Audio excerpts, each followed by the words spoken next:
from extinction. But we need your help. Essential ingredients that have been here for centuries are in danger of disappearing Forever.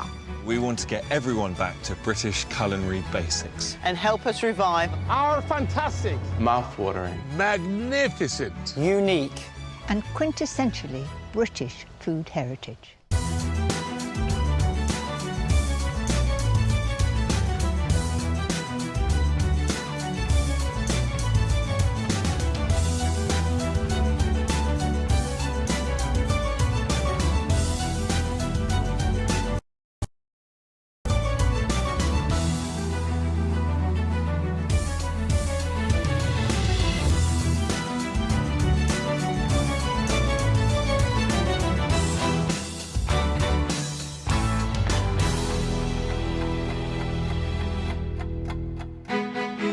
My name is Gary Rhodes, and I'm here to kickstart the revival of this wonderful little sweet jewel of a fruit, the British cherry.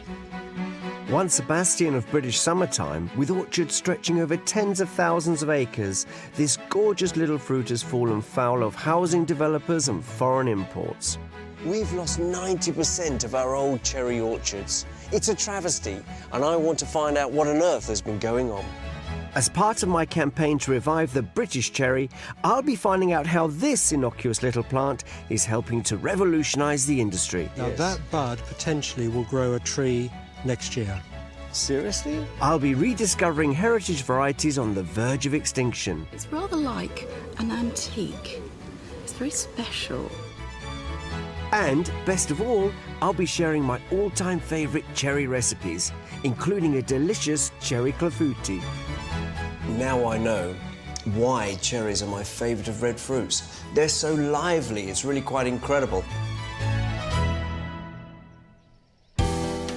At home as a child, the first sign of summer was picking cherries from the trees.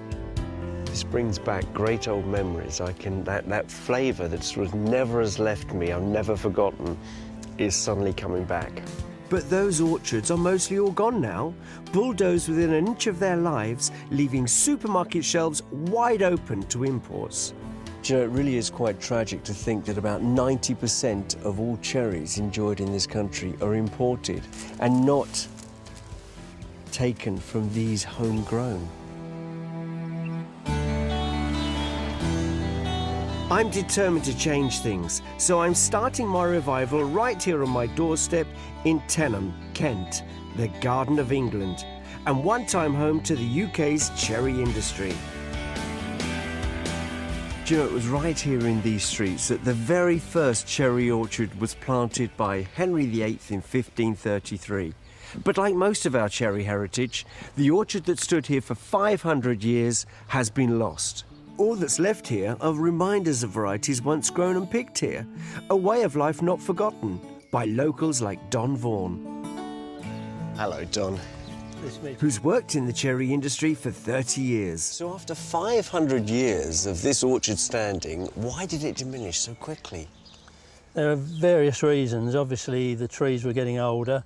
They were huge trees, 60 feet tall, had to be picked by women on tall ladders. Health and safety would have come into it because it was dangerous, obviously, going up trees, and you couldn't control the birds on the high trees, so you lost crop. But fortunately now, acreage is increasing because of the new systems that are being put in place. So it's a good news story, but it was pretty dire at one stage. So things are on the up, but not as much as I'd like. And without the space to grow them or the manpower to pick them, our old-fashioned cherry varieties are in danger of disappearing. Do you know, it's so nice to be walking through a traditional cherry orchard. This really does remind me of my childhood. Well, this really revives all my memories of my youth because we were surrounded by orchards similar to this, with trees of this sort of stature or larger. Yeah, I mean, that is huge, isn't it? How old is that, 100 years or more? 100 years or more, yes. When I was picking these trees as a youngster with my parents, we used to call them skin and stone varieties because there was a lot of skin, a lot of stone and not a lot of flesh. But there was a very distinct flavour. And it's this true cherry flavour that I want to revive. in the imports that I've had to purchase over the years, because there's been no, British cherries around, they are quite shallow, often quite watery. And I keep thinking, where has that great old taste gone? And that's what I really want to try. So I'm going to have a little pinch off the trees, if that's okay. I simply can't resist. It's like being in a sweet shop, surrounded by all these cherries, and I can't wait to get stuck in. Do you know, this really is back to old childhood, isn't it? Coming on, they're just hanging over like this so you can pinch away at them. They look lovely, but they got that lovely texture, haven't they? Wonderful. Nature's little health pack, really, because they're full of antioxidants, packed with vitamin C, anti-inflammatory, they're good for arthritis, so you can't wish for more in a little package. Well, they might hold all of those values, Don, but I tell you one thing, they hold stacks of flavour. It's been a real treat rediscovering the cherries of my childhood. British cherries really are my favourite soft fruits, and I want you to experience their unforgettable taste too. It's been a huge relief to discover that our British cherry growers are fighting back. But there's another problem. They're not growing our heritage varieties.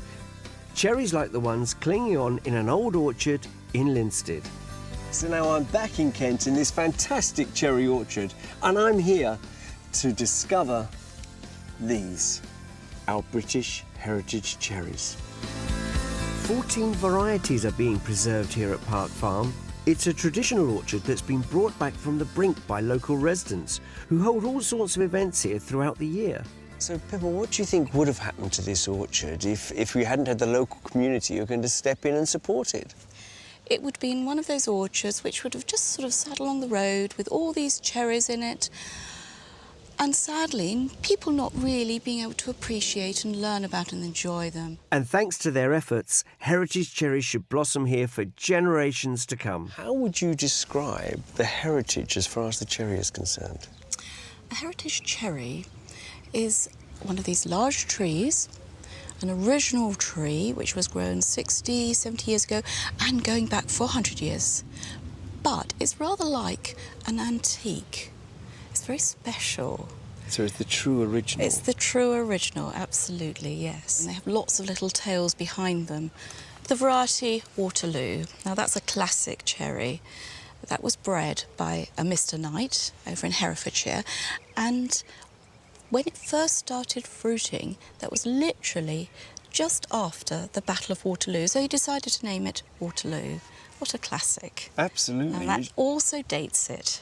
Well, it's a great thing, isn't it? Not only do they have texture, flavour, a bit of character about them, but they have great names and titles to go with it. And interestingly enough, every single bite from every single variety is going to give you something different. So we have passionate people helping our few surviving cherry orchards. And now our commercial growers have a tree they can rely on, hopefully it won't be too long before they start experimenting with old varieties. So surely there is a future for the British cherry.